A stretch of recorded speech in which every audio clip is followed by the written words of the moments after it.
Land పూలింగ్ను కొనసాగించేందుకు సుముఖత. Outer చుట్టూ దాదాపు 1000 ఎకరాల్లో అభివృద్ధి. సో మీరు చూసుకున్నట్లయితే ఈ విధంగా ల్యాండ్కి సంబంధించి ఈ విధంగా మహానగరం చుట్టూ ఉన్న గ్రామాల్లో ముఖ్యంగా బాహ్య వలయ రహదారి వెలుపల రైతులను సంబంధించి భూములను వారి ఇష్టంతోనే సమీకరించి లేఅవుట్లు వేసేందుకు హెచ్ఎండిఏ గతంలో శ్రీకారం చుట్టింది. తొలుత ఇన్వాల్వ్మెంట్ అంటే ఇన్మూల్ నెరవలో 95.25 ఎకరాలు, లేమూరులో 83 దాదాపు చిల్లర ఎకరాలు లేఅవుట్ల అభివృద్ధి అయితే ప్రారంభించింది. ఇప్పటికే లేమూరులో రహదారులు ఇతర మౌలిక వసతులు కల్పిస్తున్నారు.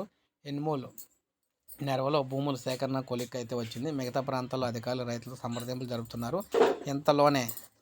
ఇంతలోనే మనం చూసుకున్నట్లయితే ఎన్నికలు రావడంతో ఈ ప్రక్రియ ఆటంకం ఏర్పడింది. ల్యాండ్ పూలింగ్, లేఅవుట్ల అభివృద్ధి విక్రయాలతో సర్కారుకు ఆదాయం సమకూరే అవకాశం ఉండటంతో కొత్త ప్రభుత్వం నుంచి సానుకూల అక్కడ వ్యక్తమవుతుందన్నమాట. మొత్తంగా పరస్పర ప్రయోజనకరంగా ముఖ్యంగా హెచ్ఎండిఏ లేఅవుట్ల కోసం గుర్తించే భూములని దాదాపు సాగులో లేనివే. ఆయా ప్రాంతాల్లో భూములు అసైన్డ్ కాగితాలతో అంటే కేటగిరీలో ఉండటంతో రైతుల్లో మాట్లాడి వారిని ఒప్పించే ప్రయత్నం చేస్తున్నారు. వారి నుంచి సమీకరించిన భూమిని హెచ్ఎండిఏ అభివృద్ధి చేస్తుందన్నమాట. లేఅవుట్ కింద తీర్చిదిద్దుతుంది. రహదారులు, భూగర్భ డ్రైనేజీ, తాగునీరు వ్యవస్థ ఇలా అన్నీ కూడా సౌకర్యాలు కల్పిస్తుంది. అభివృద్ధి చేసిన భూముల్లో రైతులకు 60% బదిలీ చేస్తుంది. మిగతా 40% హెచ్ఎండిఏ విక్రయిస్తుంది. ల్యాండ్ పూలింగ్లో భాగంగా రంగారెడ్డి, సంగారెడ్డి, మేడ్చల్, మల్కాజిగిరి జిల్లాల పరిధిలో దాదాపు 1000 ఎకరాలను అయితే అధికారులు అయితే పరిశీలిస్తూ ఉన్నారన్నమాట. సో ఈ విధంగా అటు రైతులకు ఇటు ప్రభుత్వానికి డెవలప్ చేసి ప్రభుత్వం వారికి అయితే లాభాలు వచ్చే విధంగా చేయబోతుంది అనమాట.